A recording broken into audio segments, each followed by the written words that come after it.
Good morning, and thank you for joining our live webinar. We're going to be discussing whether it's possible to run an organisation in the long term working from home. Now, I'm delighted to say that we've got almost 200 people in the audience this morning. If you've joined as a guest, you are on mute and your video is turned off, but you can interact with us using the live chat function. So if you do have any questions during this morning's event, then feel free to type them into the chat function, and we'll try and get through as many questions as we can towards the end of the webinar. To introduce myself briefly, I'm Simon Wicks, I'm the CEO of Butler Rose. Now, as a specialist recruiter, we've run a number of events like this up and down the country over the last few years, but now very much on topic, we're moving these online. The beauty of that's not only that we don't have to pay for a venue or buy all bacon rolls in the morning, but also there are no geographical restrictions at all on who can join. So welcome everybody. Now, I'm joined this morning by my Associate Director for our Southwest region, Gareth Dagger. Good morning, everybody. Good morning. By Russ Grimmett, who works with our speaker, and he'll be collating your questions to ask later on. Good morning. And of course, our special guest, Todd Gifford. Good morning, everyone. Now, Todd's the CTO of the business called Optimising IT, and Todd's spoken at a number of our events over the last few years, predominantly on the subject of, and he always goes down really well with the audience, so you're in for a real treat this morning. So Todd, thanks for giving up your time for us today, because I know things are very busy in your world at the moment. I guess the timing of today's event is quite pertinent, given the announcements by the government last week, encouraging everybody to work from home yet again, and most likely for some time to come.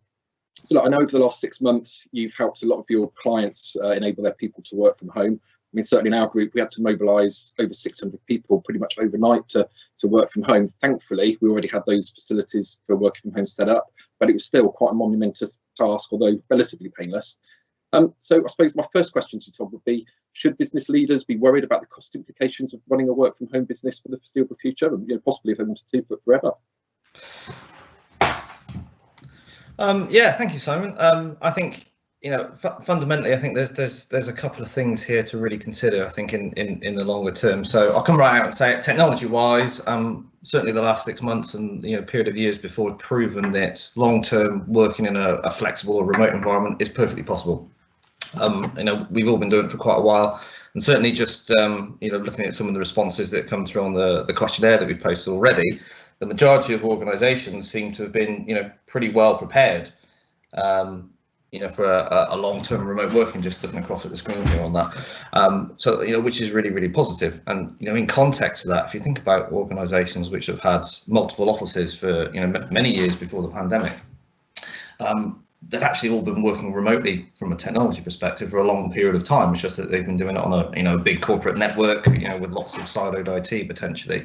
Whereas what we're all doing now is working on a really big corporate network called the internet, and working from, tens, hundreds and thousands of offices rather than just tens or single locations. So that whole concept of technology, if you like, being a challenge, is kind of gone away in many circumstances. I think there are some organisations that have really struggled with moving to a flexible working environment, certainly for those people that can work remotely. And I've seen some terrible things, I think, quite frankly, over the last 6 months that some organisations have done to enable that, and we'll probably talk a little bit about that later. But it's probably worth just talking through a few examples and things. So as an organisation, certainly Optimising IT, we were kind of born in the cloud, if you like, from a technology perspective. So our disaster recovery plan, if we could not access our office for any period of time, was always just to go home. That always was our technology DR plan, and we've done that on a couple of occasions. There was some building work going on across the street from our office one day, and somebody managed to dig through everyone's internet connections for the whole business park. So office not usable at that particular point in time. It's been really hot on some occasions, and we've said, what, let's just go and buy an ice cream and we'll go sit in the park or something. So we've done those sorts of things. So we actually closed as an office 2-3 weeks prior to the general kind of stay-at-home order, because that was a sensible thing to do, and because we could. So which is really, really good.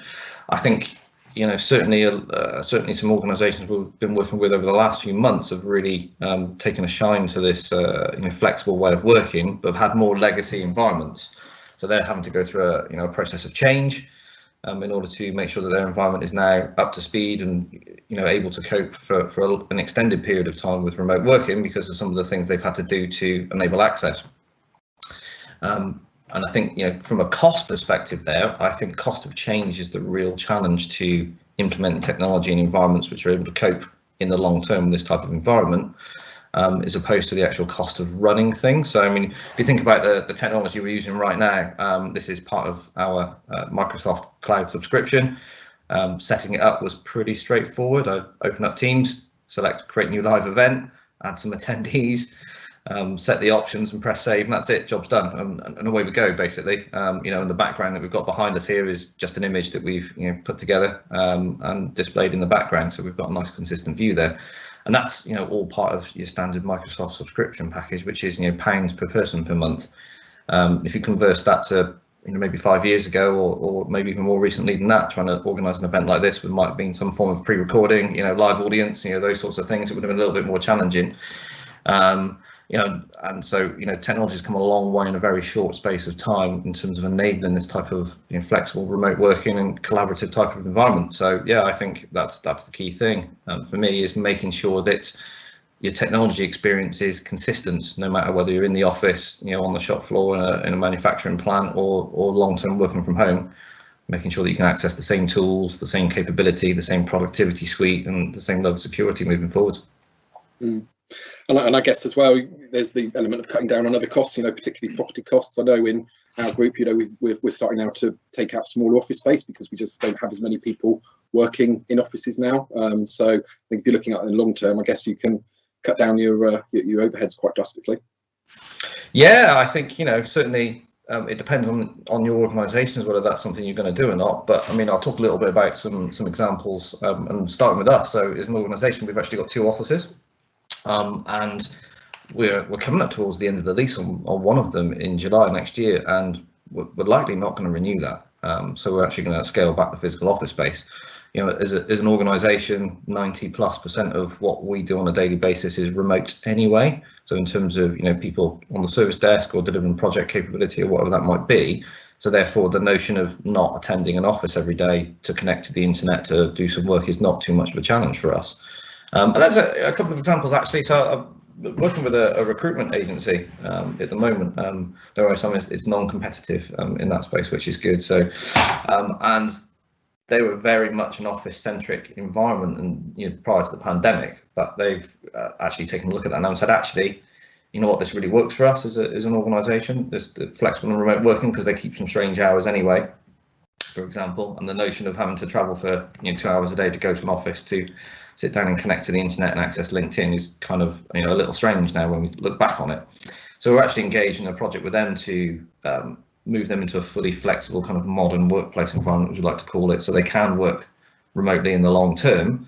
So one of the things they're doing at the moment are using remote access tools to kind of drive PCs that are still in the office, from personal devices and things, which is a little bit challenging and a little bit fraught with a inconsistent experience. And certainly things like telephones and stuff are a bit more challenging. This particular organisation has just got a voicemail on the office line at the moment that says, yeah, we're not in the office, please phone the person you want on their mobile, which is not a great corporate experience when you phone up. So we're looking at those things for that organisation, and there's a cost of change involved with that. But I mean, looking at this, so we actually did have a customer phone us up 3 months ago and said, and it was a really short conversation actually, they phoned up and said, right, so we're going to close our office, what do we need to do? Right, okay. So we actually took a look at that from a technology perspective, and we played them back a roadmap and a timeline and a cost of change for doing that. And it wasn't cheap. It was they're a 50-person business, and they actually produce energy reports on new build and building designs from an efficiency perspective. And it was a substantial 5-figure sum cost of change. But when we actually looked at that, we figured out that they get the money back in 5 months just by not paying lease costs and rateable value and gas, electricity, subsistence. Certainly, so it was certainly worth them doing. And from our perspective as a business, the amount of money we've saved just on coffee, being an IT business, keeping everybody fueled up and ready to go for that is just incredible. So there are some definite tangible benefits. That being said, with that particular instance of an organisation, they are actually keeping a smaller office unit so they can have face-to-face meetings and still maintain that physical presence. So I think a lot of organisations, if you're in a B2B space, certainly like to feel that you are a physical entity, you've got somewhere you can go, but they're keeping 4 desks in a meeting room. Everybody else is going to be working remotely. you know, for the future, so that they're not intended to go back to, you know, old normal at all, even if it is possible. So I think, yeah, definite mileage in that. Yeah, and I think, but that's, you know, that's a professional services business and a recruitment business. I think that might vary a little bit for you know, manufacturers and food production. So I mean, you know, typically you have to go to a factory or some place of work to be able to work in that type of environment. But do all your staff need to go is a key question. I mean, certainly from your perspective, Simon, I think, you know, long-term working is perfectly viable for your organisation. But I mean, Gareth, thinking about that, you know, some of the customers that you've got in the Southwest region, you know, maybe food production and manufacturing, how are they handling this this pandemic and flexible working? Yeah, I think for a lot of businesses, sort of regardless of industry, the initial challenge was sort of mobilising your workforce from being in the office to then working from home. So I think some organisations were better set up for it. Some already had some flexible working, whereas others, it was a real sort of a real change for them. So I think most of the organisations I speak to are actually at a point now, it's sort of 6 months down the line, that they, you know, they're in a position where people are working remotely. Productivity is good, and actually they've adapted quite well to it. I mean, I suppose the next question really, Todd, on that note is that, you know, so for us in recruitment, we're quite fortunate. We can work from home or work remotely where, excuse me, where necessary. We can interact with each other, our candidates and clients, using video apps. But I mean, that said, over lockdown, we did miss the sort of buzz of being in an office together. And as you mentioned, we do have clients today sort of in, say, the manufacturing space where clearly it's not an option to be working from home all the time. So, I mean, to what extent do you think organisations actually really do need that physical office space? And leading on from that, how can they maintain a strong culture when people aren't physically in the office together?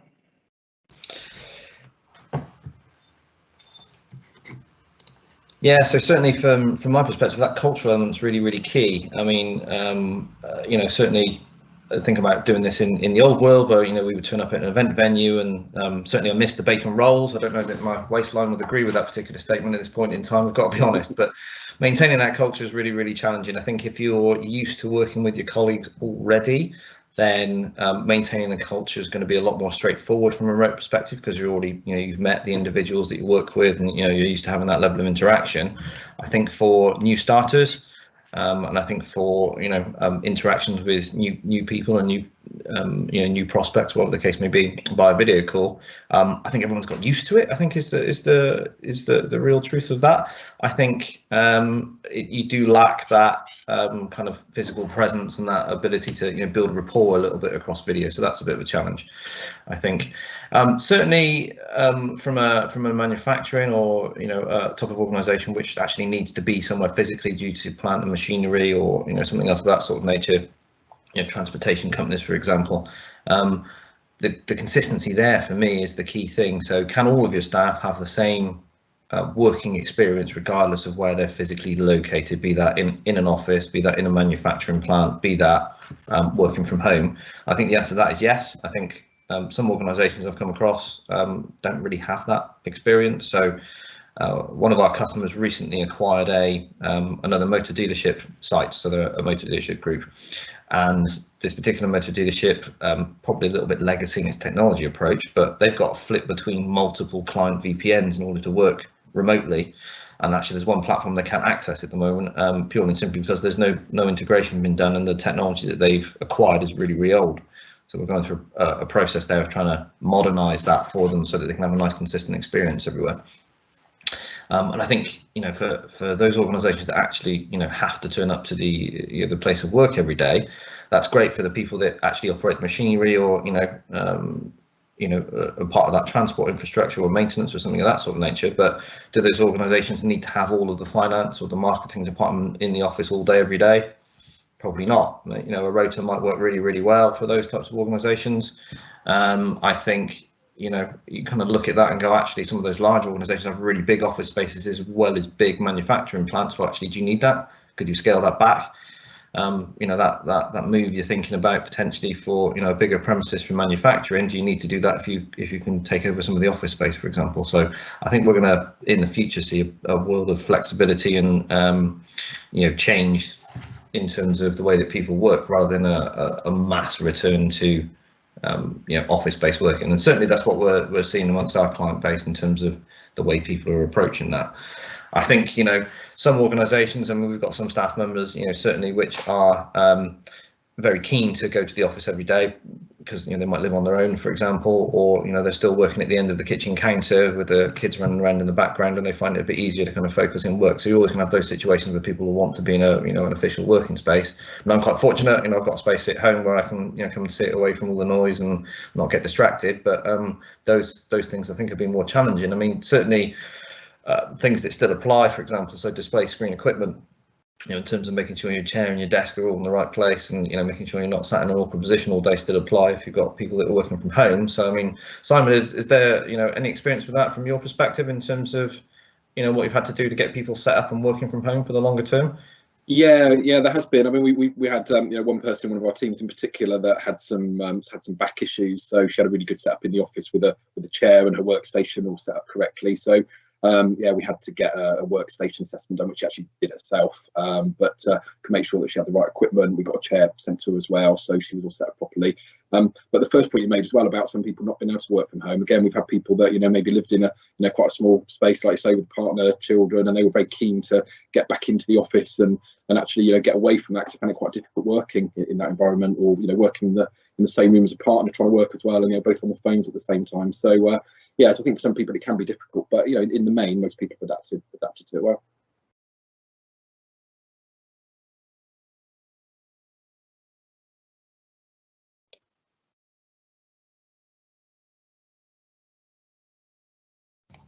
You're on mute, Todd. Sorry. Look at that. Look, I know somebody was going to do it during the event. It just turned out to be me. So no, I was just saying that we've had a few people that have, you know, come into the office, certainly since, you know, lockdown was lifted a little bit, because you know, they've wanted to, and they've wanted to see other people. And we've certainly deployed to customer sites when we've needed to, in order to, you know, deliver projects or fix particular issues that they might have had, you know, during the lockdown period as well. So there's lots of activity that has to happen, which isn't remote or can't be fully remote. But I think, you know, very sensibly now, where you can, you know, for the long term, working remotely is a, you know, a definite possibility. I think I was going to say, I think the cultural piece that you mentioned as well was quite interesting, because certainly at the beginning of lockdown, I think it was all quite a new thing. So we had you know, lots of stuff going on, you know, people talking about work in the day on video calls, and, you know, lots of interaction on video. And I actually, because I travel around quite a lot and would maybe see, you know, a team once every week or two, you know, I was finding I was having FaceTime with people, you know, every day, because we were suddenly on video calls rather than just on the phone. But they also moved to, again, at the beginning of lockdown particularly, quite a lot of stuff on House Party, people kind of getting together for, you know, drinks online after work and things like that. And I think that's tailed off a bit, because I think the world's gone back a bit more to normal. So, you know, beginning of lockdown, people were at home on a Friday night, couldn't go out, couldn't do anything. So there was quite a lot of that going on. I think as people can kind of go to pubs and restaurants again, that's maybe tailed off a bit. But it was quite interesting, because it almost kind of blurred the lines between work and social life, and probably got to know people better socially than you would do in an office, actually. Yeah, definitely. I think, you know, from my perspective, that certainly is the case. That's certainly my experience of it. And that blurring of lines that you mentioned there actually is really, really interesting. So if you are long-term working from home, where does work end and where does, you know, home life start? I think, you know, I've been a long time kind of, you know, part-time telecommuter or home worker, which, you know, has helped me kind of adjust really quickly.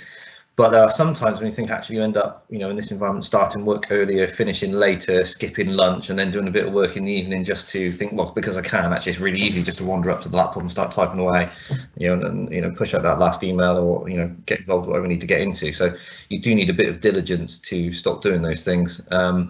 You know, and you know, having kids running around going, right, okay, we now need to go and do this. That's kind of a bit of a sobering moment as well. I go, actually, yes, it is 7 o'clock. I probably ought to start working now. So that line is a little blurry, and I think what's really key there actually is just making sure that you've got that clear separation between work time and home time. So work is now an activity rather than a place you go for a lot of people, and make sure you've got that clear demarcation in your own mind is good. Yeah, definitely good. Good. So Todd, the next question I was going to ask was, I get a lot of emails which are obviously scams, and I've had some quite relatively sophisticated attacks or attempted attacks. I remember a few months ago, somebody set up an email address, a Butler Rose address very similar to mine, and then emailed everybody in my organisation. I've obviously got the names from LinkedIn, I guess, and emailed them saying, can you pay this invoice urgently on my behalf, posing as me. Thankfully, nobody had the authority to do it, and most people saw through it, so it fell flat. But I'm assuming now that with a lot of people working from home and in a lot of places using their own equipment to access work systems, cybersecurity must be a hotter than ever issue right now. So have you seen any real horror stories during lockdown, and what can organisations do to protect themselves? Yeah, so subject close to my heart, right? Cybersecurity. I think there's been a lot of press around increased cyber threats and the fact that lots more attacks and those sorts of things going on as a result of the pandemic. And actually, if you think back to the way in which the majority of cyber attacks are perpetrated and why they're perpetrated, so it's criminals after money fundamentally is the main threat out there in the marketplace. And I think they're just leveraging the environment and using a bit of fear potentially to try and manipulate more people into handing over money. So fundamentally, the easiest way to get money is to ask for it. So the situation you described there with the email and the invoice tweaking is probably one of the most common things we see from a cyber attack perspective. Don't have to be too technical about it. You don't need any particular skill from a hacking perspective, or breaking through people's security perimeter or anything else like that, because you've just sent an email which says please give me some money, and people tend to respond to that. Strangely, it's got a reasonably high success rate, which is why people keep doing it. I think the context of that is if you've got a lot of staff that are working from home remotely for a long period of time, is they might tended to be a little bit more relaxed. And that's certainly one thing we've noticed as an organisation, that business is a little bit more relaxed now, especially even if you're on a video call. Think back to the height of lockdown, you might very often see the dog come into the room, or the doorbell go with your latest Amazon delivery, or the kids shouting at each other because they really don't want to do any homeschooling or anything else like that. So I think everyone's just kind of learned to accept that stuff. That's just normal day-to-day activity. But it does tend to make people a little bit more relaxed and a little bit more susceptible to kind of, oh yeah, I'll just go and do that, and action something that they probably shouldn't have because they're at home. I think again, that late night piece as well, or late night on a Friday potentially, when somebody might respond to something in a rush when they're trying to get finished up for the weekend. Those are the key times and the key things to watch. That threat isn't new or different. I think there's just more of it at the moment. What a rapid shift to remote working has done for some organisations is led to them implementing remote access technology they really probably shouldn't. And I'll give you a key example of this. So one of our staff members works for a large corporate organisation which really weren't geared up at all for remote working in any way, shape or form. And in fact, I think it took them 2 weeks post lockdown to actually get any equipment out to their staff to enable them to work remotely. What they actually did is they shipped them a bunch of old stuff they had in a parts bin that they should have sent to the recyclers many years ago. Out of date software, out of date operating systems. So we're talking things like Windows XP, which were out of date a long time ago, for example. And they just opened up their network and allowed people to connect remotely directly to systems without any additional security measures, because that was the way that they could do it. They were very much, no, you must come to the office every day and work. Before that, so actually they opened themselves up to a world of pain, potentially in terms of people being able to get direct access to platforms and do things to them that they shouldn't. And that, I think, is probably a bit of a challenge for a lot of organisations, whereby they've had to react quickly and implement technology which maybe isn't as secure or robust as perhaps it could be, for example. Whereas I think, certainly in your circumstance, Simon, I think the technology you're using as a platform you were ready to go. Go home, connect up to a remote session, and away you go. Yeah, we use Citrix. It's got two-factor authentication. Yeah, and it was all set up to work from home pretty much straight away. I think the mobilisation was actually getting everybody to do that, and getting things like telephones diverted and all that kind of thing was the probably monumental task that we had. Yeah, I mean, if you compare that to what might have happened should you not have that environment and that remote access piece there, I think that would have been a very different environment to be in. I mean, certainly I'm thinking back to March and April from our perspective, and a lot of clients had some remote access capability, or a number of staff that can access things remotely, but large amounts of desktop users and things. I think we were talking to one customer at one point and said, right, I need to buy 2,000 laptops, and this was kind of beginning of April. We went, yeah, good luck with that, because there weren't any. There weren't any in warehouses anyway. You just couldn't get hold of any, and that supply piece has kind of sorted itself out again now. But I think rapid change is, unplanned change is always a challenge. Planned change is good because you can plan when that happens and work to a timeline and give everybody the appropriate training and things. But that MFA piece you mentioned, just thinking about that, is a really key point. So, if you're in the Microsoft Cloud stack and you're, using things like Teams and Outlook, you've got MFA built into that. You just need to go and turn it on. So if there are any organizations that are using that Microsoft Cloud stack currently and don't have MFA, I suggest you do turn that on because it's a common area for criminals to try and attack. But I was talking to a company that we've done some security work for, a few years back, and they actually got in touch to say, actually, we need to implement MFA. I was like, okay, so you've not got that previously? No, we haven't got that. Right, okay. What's the driver all of a sudden for that? Well, actually, insurance was their driver. So their insurer refused to give them cyber insurance because they didn't have 2FA and multi-factor access on their remote capability, either on their email or for remote VPN. So they're in a position of having to change quickly in order to renew their cyber insurance subscription, which is a challenge. So again, I think it's one of those things that actually these days, if you don't have multi-factor authentication on any of your platforms you access across the internet, that's sort of for me a standard thing that you should do, I think, moving forwards. So those are the key things to watch out for, definitely, in that cyberspace. Good. Todd, so thankfully sometime prior to lockdown, we invested in some quite sophisticated business intelligence tools across our group. So we started using Microsoft Power BI, which pulls together a range of activity and financial data across our front and back office systems. So it's been really useful for us in terms of being able to see what people are producing when we're not sat with them physically in an office, although it can make it very numbers driven at times. What recommendations do you have for business leaders who are worried about productivity dropping off as a result of people working from home in the longer term? Yeah, so productivity is an interesting question, isn't it?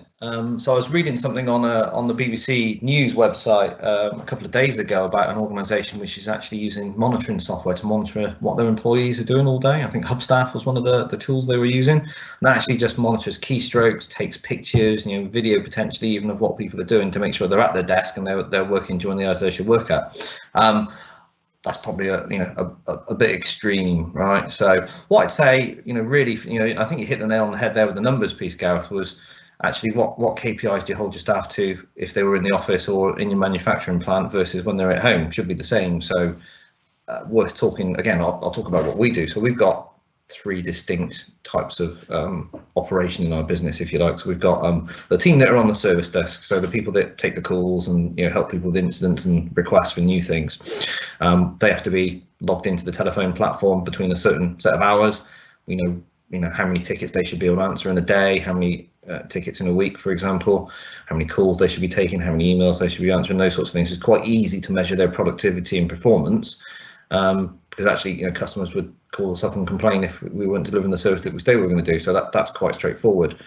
For our project delivery team, for example, they keep some strange hours anyway, because a lot of project delivery happens outside of normal business hours, so it doesn't prove any sort of interruption. So we measure those individuals differently. So that's about hours booked to a project, and did we hit the targets of that particular project, that delivery piece. So we've got some nice easy metrics, and actually, for us at least, it's really straightforward to just continue doing what we were doing because we were doing that anyway. As a platform, all of our business reporting, if you like, so our financials and checking on call stats and all those sorts of things are actually done in a platform called Power BI, which is great. It's one of the leading business reporting platforms, if you like. Really configurable, really easy to access. You just need a web browser. It's relatively cost effective. When I say relatively, I'll talk about that in context in just a second. It's a great platform, and actually the ability to visualize what's going on and then have a conversation with somebody about what's going on is really, really useful. One of the things we do is we let everybody in the business have access to it. So everybody can go and see what they're doing. Everybody knows what their targets are, and there's no kind of mystery or hidden things going on there. We're really, really open with people about why we're doing things and how we're doing it and how people get measured. And that being said, for me, I think if you've got a strong culture within your organisation already, and got a bunch of performance staff which are conscientious and doing what they need to do, that's transferred really, really well into kind of a home working environment, especially under the guise of the current pandemic. I think people are really keen to proved that they can make it work remotely from a staff perspective, which is great. And I think long may that continue. I think if you've got staff that are keen to stretch reality a little bit, if you like, in terms of what they're doing on a daily basis, and maybe work half their allocated hours, that might be a little bit more challenging. I would question at that point whether they would have lasted that long in an organisation if they came to the office every day, because actually I think they probably would have found a way of skirting around the rules of doing as least amount of work as possible if they were in the office or working from home. And I'm reminded of a couple of examples on that. So on that kind of working from home piece, I went to audit an organisation a few years ago, and they were a printing company, and they were actually missing a key piece of security, a firewall at their network edge. So they implemented one after the review and instruction by our customer there, and they sent me a screenshot of this thing being implemented and working, and that was great because you've got a firewall now. That's really, really good. That wasn't the interesting part of the screenshot. The interesting part was 90% of their network traffic was actually Netflix. So, and this was people operating out of a manufacturing facility all day, every day. So there's no remote working in. And I'm thinking, right, so what are your staff doing all day if most of your traffic is Netflix? So clearly they were wandering around either watching things on their mobile phone or their tablet or on their computer screen in the desk, because nobody knew. How nobody knew physically in the office, and I don't know, but there was lots of streaming going on. So are your staff doing that sort of thing at home? Maybe. Are they still being productive? Yes. Is that so much of a challenge? I think just circling back to that security piece a little bit there as well, that being able to stretch out your security bubble and make that be where all of your staff are now is kind of a bit of a challenge, but something that some organizations are probably going to think about having to do. The other thing I'd say about reporting is actually the cost of doing reporting and getting good metrics now is kind of tumbling in terms of that sort of thing. So we had a conversation with somebody last week who was talking to us about a system they've had in place for 2 years for reporting, and they were telling us about the cost of it, and it cost them £25,000 a year just to run it, just to host it on a server somewhere in someone else's cloud platform. And every time they want to put a new data feed into it, it's another 6K. And then they've got annual maintenance on it on top of that. And that doesn't even include then the purchase price they had to get into having that platform and then building all the reports in the first place. And we sort of looked and said, did you consider using Power BI in this particular instance? Turns out that their IT director was very, very anti-Microsoft, so didn't even look at it. And I said, oh, well, that's interesting, because that would have cost you, a couple of £100 a month, and that was it, basically, apart from the cost of implementing the reports. It's interesting actually that IT director doesn't work at that organisation anymore. But I think you got to look at again the cost of actually running things in a modern way, in a really flexible way. So often is a lot cheaper than doing it in a historical method, but there is a bit of that change getting in there. I think from my perspective, Simon, I mean, culture is a really difficult thing to maintain, I think, in a remote working environment where you never ever see or speak to anybody. Have you got, you mentioned earlier about doing kind of social things via video. Has that worked in your organisation? Good feedback, or people kind of engaging with that still ongoing? Yeah. Well, like I said earlier, it was probably tailed off a little bit, and there was lots at the beginning of lockdown when people were stuck at home. But yeah, we did, for example, we did some fancy dress murder mysteries on Zoom and with some of the teams and things like that. So yeah, it was keeps things going on, and I think that that encourages productivity. I think people still feel engaged in the business. They're getting FaceTime with their colleagues, having a bit of fun, and I think all that kind of stuff, whether you're together physically or remotely, just helps with the culture and it does aid productivity. Yeah. Good stuff. I think we're a largely social bunch, which is strange for an IT company, I've got to be honest, which is good. And I think I have been to the office since March twice, I think in 6 months, for some face-to-face meetings. But they tend to be nip in for a couple of hours and then leave again. There's no need to hang around and stay, which is good. So moving forward, I think that cultural piece for new starters is really difficult. So I think building rapport and getting people ingested into a business when you're kind of still sat at your kitchen table is a bit of a challenge. There's no two ways about that. So I think what we'll see a lot of moving forward is this concept of being really, really flexible. So you'll come to the office for your induction, you'll get to meet a few people occasionally, and once you met them face to face, then actually switch into a video format and think, actually, I do work at this organisation, I do feel part of the team, is going to be the mode of operation, I think, moving forwards, definitely. Thank you. Next question I was going to ask is, so we've seen increased recruitment activity with some of our clients this year. You can imagine, businesses in areas such as food manufacturing, FMCG, distribution, and anything to do online or digital. A lot of those are going gangbusters at the moment. But times have clearly been difficult for a lot of businesses over the last 6 months, and now maybe for some time to come with another sort of semi-lockdown in place. Obviously, we work in financial recruitment, so we speak to a lot of CFOs, a lot of FDs, some of whom are listening to this today. And I know that for a lot of those, things like liquidity and the costs are high on the agenda at the moment. So with that in mind, are there any other ways in which organisations could reduce their IT costs other than the ones we've already discussed? Yeah, great question. So I think one of the key things we're seeing a lot of organisations investing a little bit in, from a time perspective and a training perspective, is automation. So a lot of organisations are looking at how they can automate a lot of those repeat or manual tasks, so they don't have to have people doing them, and then get the people to do something which is of more value to the business. So I think historically, IT departments have focused on, I need to buy new servers and networks and switches and those sorts of things, whereas actually now they're kind of more focused on business productivity and business value, so that value can be transferred to a customer, if you like, in an efficient way.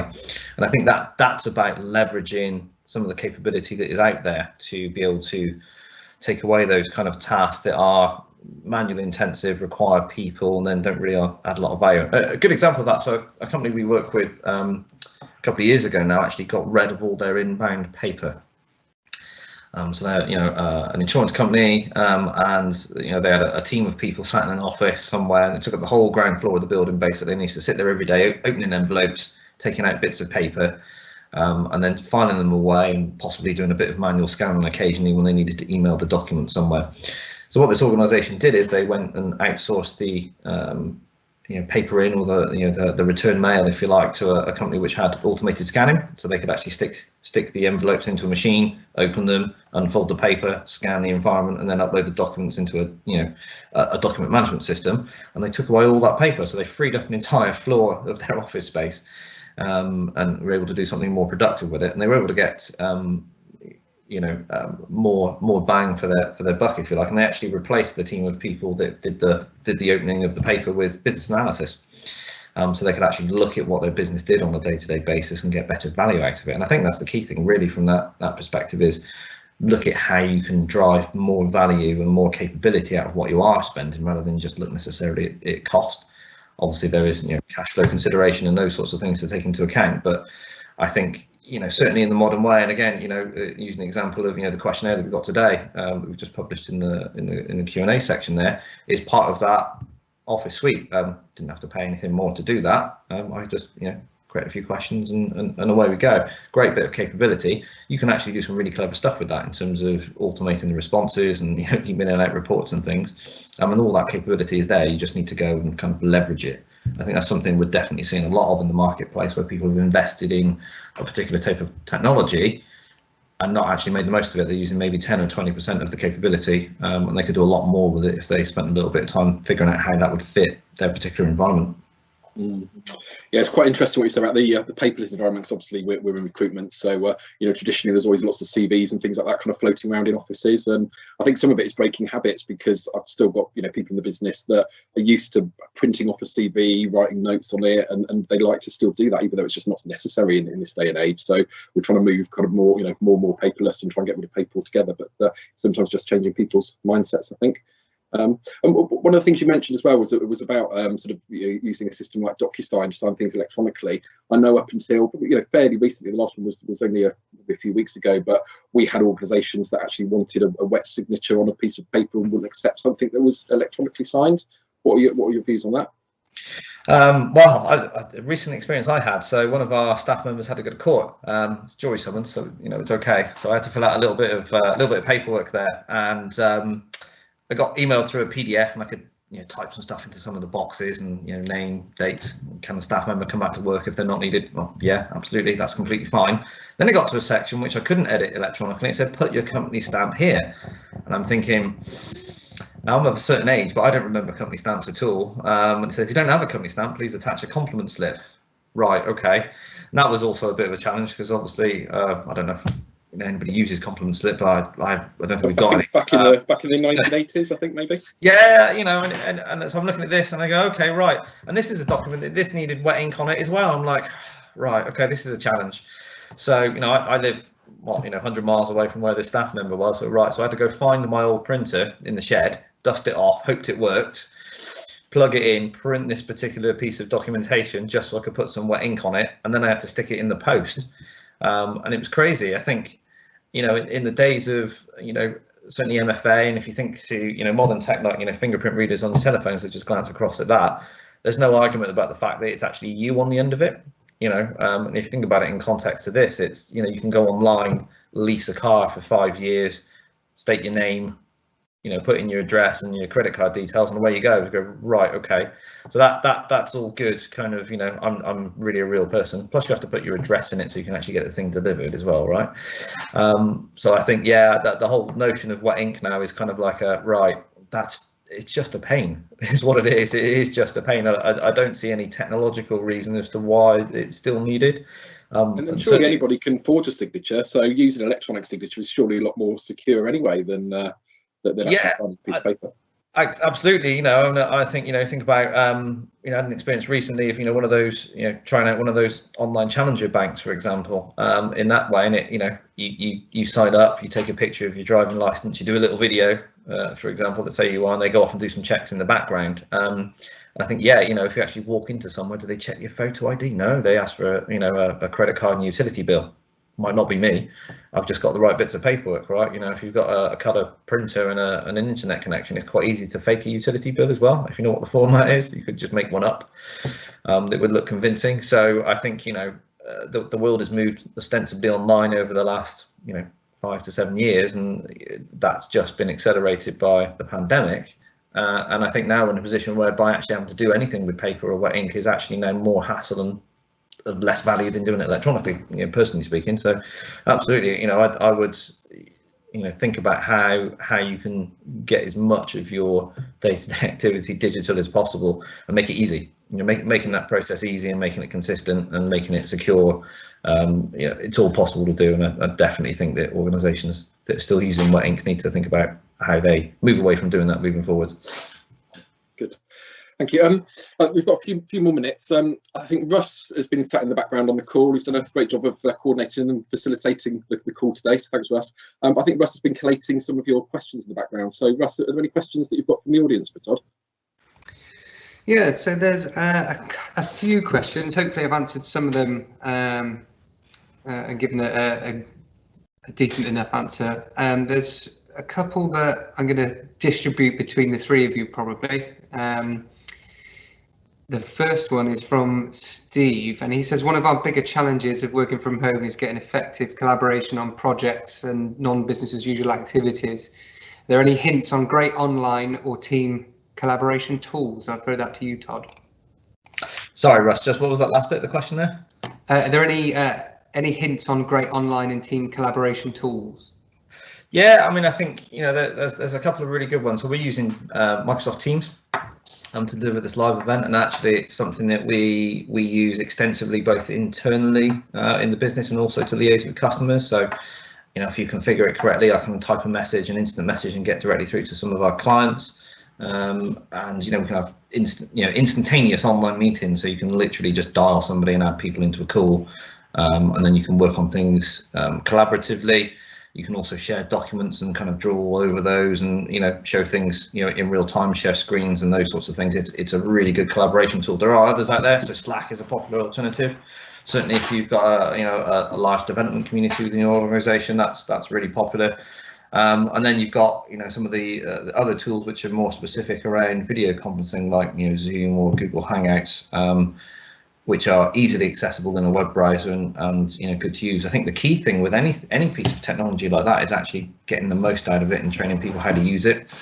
So you need to spend a little bit of time sitting down as an organisation and deciding what you want to get from a tool, and then making sure you've got it configured in a way that is repeat and consistent and easy for people to use. It's easy to Teams is great as sharing files, for example. So it's easy to create a team channel, add a bunch of people to it, and share some files in there. I think, you know, one of the challenges with that is it's really easy for lots of people to do that and quickly end up in a, you know, a bit of a mess and not knowing where anything is. So I think having that structure and that definition around how you're going to use something is really, really key. But yeah, absolutely, I would thoroughly recommend Teams. You know, Simon, I think, you know, and Gareth, what's your viewpoint on using Teams as a tool? I mean, we've used it quite a lot in the last week or so to converse, and certainly something that the vast majority of our clients actually use, into the point some people are moving their telephone systems into Teams, for example. So yeah, we're using Teams, and actually we were just looking at it being implemented just prior to lockdown. So our very talented CIO actually sped everything up and got it implemented very quickly. So within about a week or so of going into lockdown, we had it all rolled out, and it was due to taking a few more weeks than that. So yeah, so we've been using it, and yeah, I mean, it seems like a great tool. I'm probably only just getting to grips with everything that it can do, really. We mainly use it for video calls, but there's obviously so much in terms of, you know, file sharing you can do. So yeah, seems to be a good tool. That's the one I'd recommend. Good to know. Any more questions there, Russ? Yep, there's a couple more. One from Preeti. Just a thought, would there be any legal implications for employers from injuries sustained due to incorrect working? So would employers then be liable for making sure that employees do have the correct equipment, i.e. desks, chairs, lumbar support, footrests, etc. for employees at home? So that's a really great question. Though, not being a legal professional, I wouldn't like to offer any particular advice on that. What I would say is I certainly benefit from having an actual desk and a proper office chair and the ability to change the height of my monitor and and those sorts of things in an environment. I think if you're going to spend 7, 8, 9 hours a day sat in a desk, it probably needs to be really comfortable and suitable for that length of time. You know, if you're just doing a bit of shopping on Amazon, purchasing a laptop, on the end of your sofa or something, is probably fine. I think if it's going to be a full-time, long-term working proposition, then definitely worth considering how employees working from home in the long term are going to be comfortable. Is my viewpoint on that. Great stuff. So Steve Elliott has asked a question again to you, Todd. With new inexperienced starters in business, what advice can you give on ensuring that previous natural flow of knowledge that can happen in a physical office continues in remote working? Yeah, so I think that how you have a geographically dispersed team in the long term is going to be a continued challenge, and I think it was a challenge before the pandemic. So lots of organisations might have offices in London, for example, and a development team in another part of the world. And I think video conferencing and certainly things like Teams have been a real boon in terms of being able to get people used to operating and working in a globally dispersed team. I think it's all about how you manage that induction process and how you get people on board and bought into your general working practices, and how things operate, and making people feel part of a team. I mean, one of the things that we do internally is we've actually got an everyone channel within Teams. So very often people will post things on there around what's going on today, who's doing what. Less so do we get people advertising coffee runs now, in fairness, and things of that sort of nature. But I think having that kind of team kind of collaboration, whereby people talk about things that aren't necessarily strictly work as well, for that cultural piece, is really, really important. So that's something to do as well. And I think that there's other tools as well. So I mean, think about if you think about the popularity of social media, so something like Facebook or something like that, where there's lots and lots of interaction between people on a personal level on a day-to-day basis, which helps with that kind of sense of joined upness, if you like, and that cultural piece. There are social media platforms designed just for business, so you can actually move your old intranet, as it would have been, with all your kind of corporate information, into more of a social interactive type of environment, and get people to engage. And that's the key point, is getting people to engage, and getting people that aren't necessarily the leadership team to engage and make people feel welcome and part of the team. I mean, certainly from our perspective, all of our staff members are really, really comfortable with putting something either on LinkedIn or a WhatsApp group, or even part of one of the Teams channels that we've got set up, and saying, hey, I'm doing this, or this thing's going on, whatever it might be, and garnering that level of interaction and kind of input from people is really, really good. So I think of benefit, social media has probably helped a lot of people with the whole idea of collaborating digitally and working digitally, and I think that's good. And yeah, I think some organisations are still going to struggle with that. So again, I go right back to, well, actually, you know what, you might have to at some point meet people face to face and bring them to an office location for hello, how are you? This is where we work. These are the people you're going to be working with, and a bit of a meet and greet. And again, as Simon said, I think as well, some of those kind of non-work but work-related social activities that you might be able to still do across a digital format are probably a good icebreaker. Good to get people involved. Cool.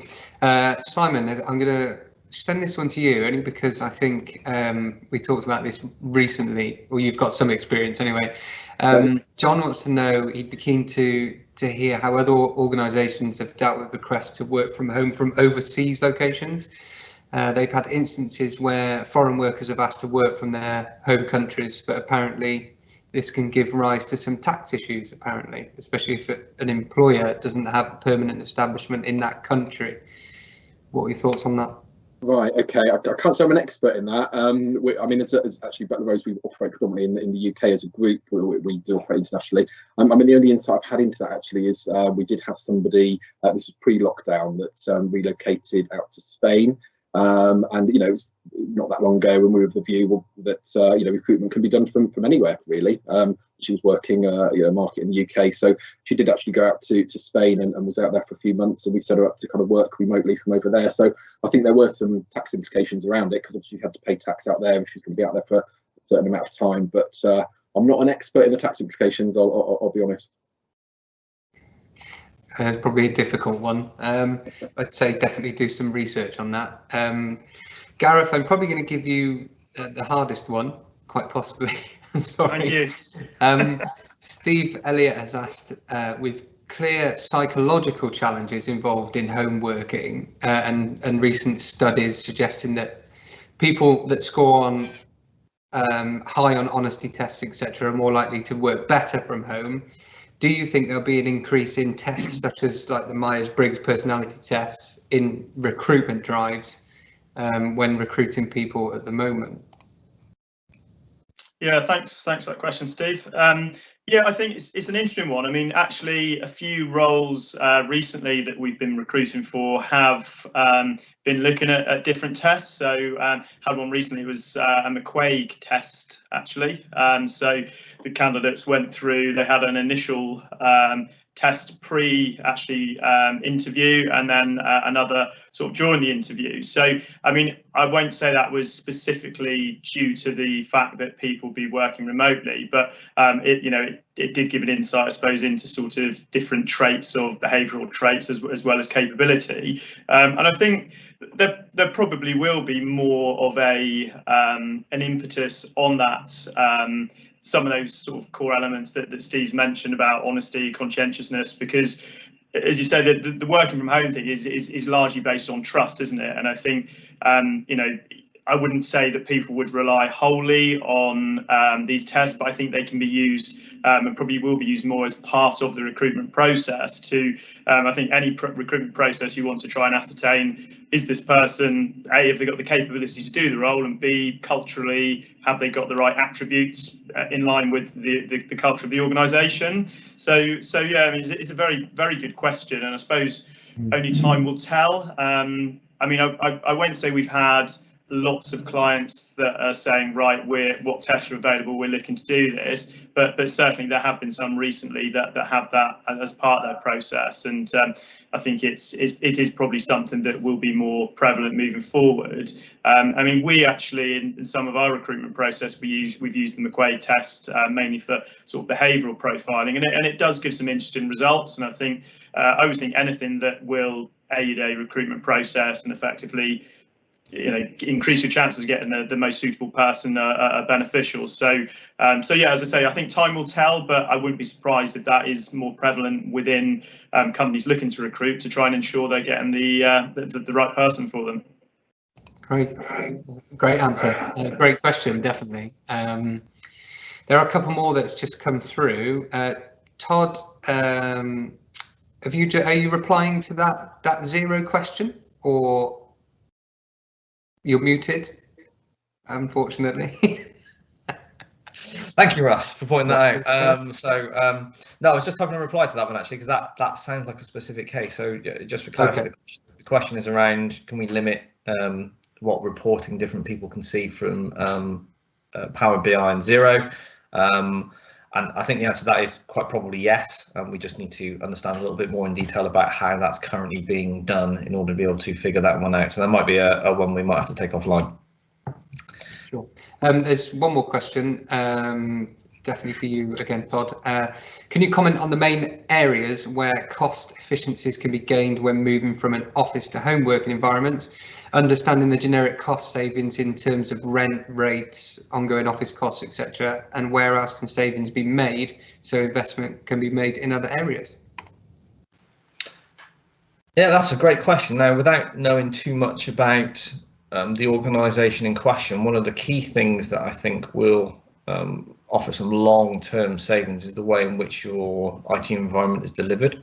So a lot of organisations that are not in the office are still using the traditional on-premise systems that they previously did in order to operate as a business, when actually, you know, in the longer term, there's probably a cheaper option of moving to a service delivery type of approach. So I think, you know, probably a little bit of history is good to just explain this one, in that historically, you know, it's big IT environments, you know, back in the day, I'm still old enough to remember what a mainframe was, for example, would have a, you know, really big monolithic computer environment, and you have to pay for the servers, and you have to pay for the operating systems, and you have to pay for backups, and you have to pay for the power to run them, and then you have to pay for the power to cool them down, all those sorts of things.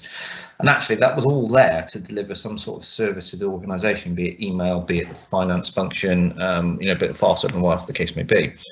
In the modern world, certainly in a very cloud-enabled environment, if you can have the service as a subscription, you don't need any of the servers. You don't need all that, you know, backup technology and, you know, all those other things. You can just consume services as you would, you know, a bit like, you know, watching Netflix from home, for example. So that for me is, you know, one of the key things that you can do from a cost-saving perspective, and I think also simplification as well. So the more that you can simplify your environment and stick to a, you know, a lean set of software, and you know, a small set of providers, you'll be able to just reduce that overall spend per head. You know, I mentioned a recruitment agency we're doing some work for at the moment, and you know, outside of any sort of, you know, LinkedIn subscription, we did a bit of work for them in terms of what their monthly TCO for per person was, and including, you know, laptops and, you know, there's other things that they would need to work from home. It was about £100 a month over a 3-year period, which actually seems like a lot of money, but in the context of what it costs to have an employee in the business, it was actually really cost effective. And that was their entire IT environment, including telephony, you know, email, and everything that they need to operate. Now, they had a really simple operating environment, one corporate system, file sharing, email, telephony, and that's about it. So if you can make your environment nice and straightforward, there's definitely some cost savings to be had by shrinking back where your environment is and the software that you use. Great stuff. So there's one more question, which I'll put to you, Simon, is have you seen an increase in companies wanting to recruit work from home roles on a long-term basis, or is it mainly just short-term? Yeah, interestingly, we have. I think for a lot of companies, it's unknown at the moment how long this may go on for, but you know, certainly a lot of our clients are being more flexible now in whether people can work from home, and I think culturally, you know, certainly in our group as well, you know, we're looking at it as a potentially long-term option for people, because I think a lot of companies are showing that it can work, and if they've got it set up right, and if they're, you know, they're keeping the people motivated and engaged, then, you know, I think it can work. So we are, interestingly, we're seeing it now as a bit of a deciding factor for candidates that are going for roles, and candidates are now often asking, can we work from home? And when lockdown finishes, is there going to be more flexible working? So I think culturally it's become quite an important deciding factor. We've actually had candidates that have turned roles down with clients because the client would say, well, no, you know, when lockdown's over, we want you back in the office, and that's our culture. And we've had more candidates making a decision based on that than before. So I think interestingly, it's something that culturally people are going to expect, you know, going forward now.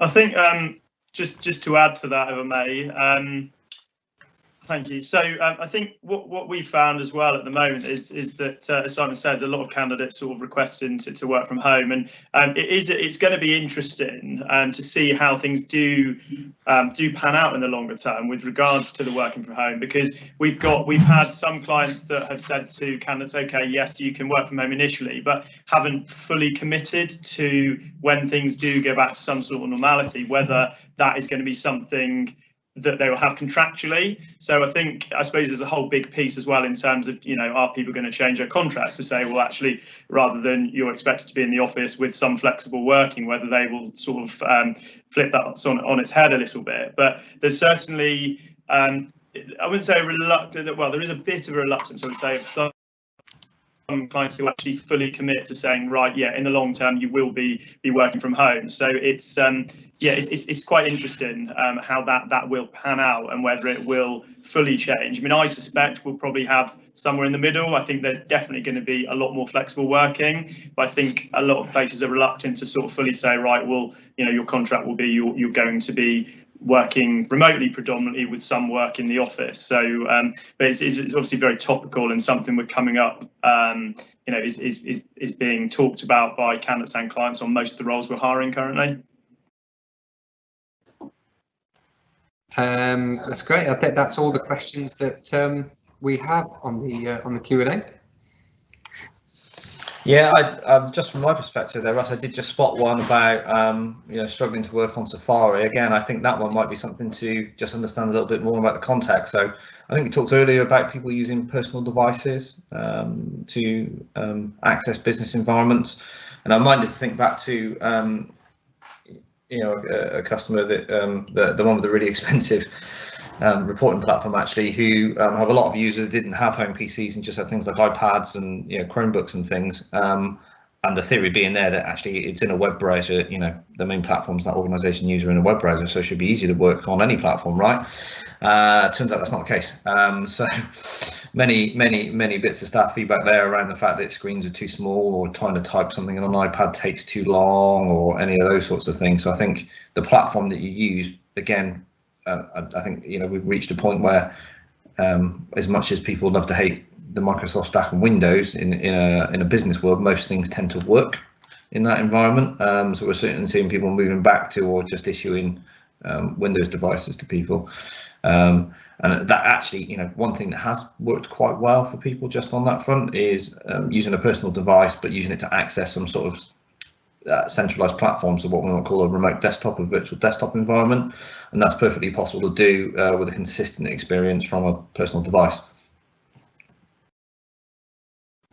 There's one more question that's just come in for you, Todd. As we start to implement lots of new IT software platforms and tools to communicate, can you comment on the most effective way an organisation can roll out training for these platforms? We've had some members of staff which can be resistant to change and not savvy on IT software. That now is a great question. So again, I think specifics here would be really useful in terms of understanding what software. I think there's a lot of convergence now onto people watching videos. So video training is really popular because it's a way for people to quickly get up to speed with the key functions that they need to carry out in a piece of software, and also understand how it works. So I certainly, give you some examples. There's lots of free Microsoft training for Microsoft Stack products just on YouTube or on the Microsoft website. You can just go along and have a look at a video. There's also some tools you can get where you can make your own videos with specific functions. You kind of need somebody friendly in the business, potentially, who knows how to use the software from your organization's perspective to do a bit of voiceover on those things. But again, certainly something that you could probably look at producing internally if you've got specific cases. Or work with the suppliers. So that's the other kind of hint or tip, is go back to the supplier of the software that you're moving to and say, right, okay, from a training perspective, we need to do this.